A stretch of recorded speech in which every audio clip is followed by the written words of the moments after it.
So in case you missed it in one of my other videos, I thought it was very important to explain to people that being a G-Shock collector is incredibly difficult to do. And it requires the right sort of person, and also the right sort of person with the right attitude and the right understanding of the world that we live in. And there are some rules and conditions. Now, one of the first rules is you have to have one of these watches in your collection. Now, if you haven't got one of those watches in your collection, this is not a good start, but I will allow you one of these, basically a G-Shock square in resin of any configuration. So if you call yourself a G-Shock collector, you have to have a G-Shock square in your collection. Now, there is another rule that's even more important. You have to be able to make fresh coffee with beans, and so the coffee with beans and having a G-Shock square in your collection is absolutely paramount.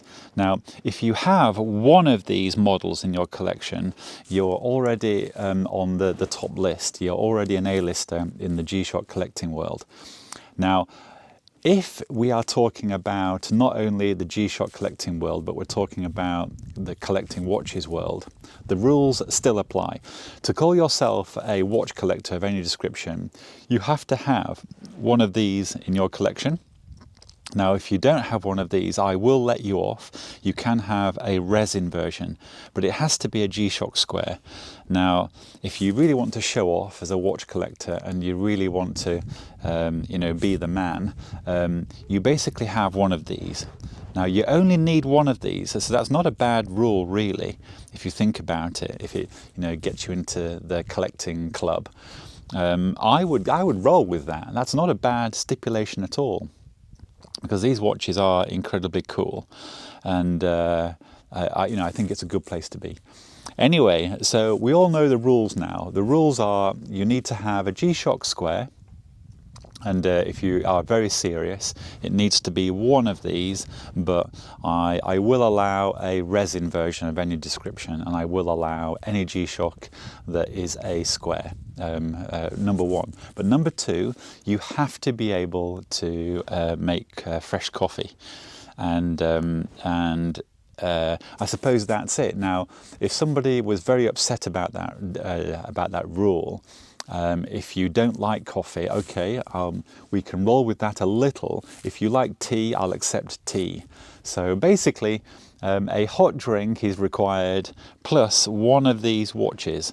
If you don't have one of these, because these are all the full metal versions, I'll accept any G-Shock square. Anyway, those are the rules of the wristwatch collecting game. They apply around the world. There is no way round those rules. They apply to every human being on the planet. I suppose it's a little bit unfortunate.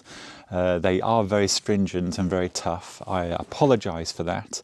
But anyway, I'm sure that all the watch collectors will understand. We need some standards somewhere. Anyway, at that, I'm saying goodbye in this freezing fog, and I hope everybody is well and speak again soon.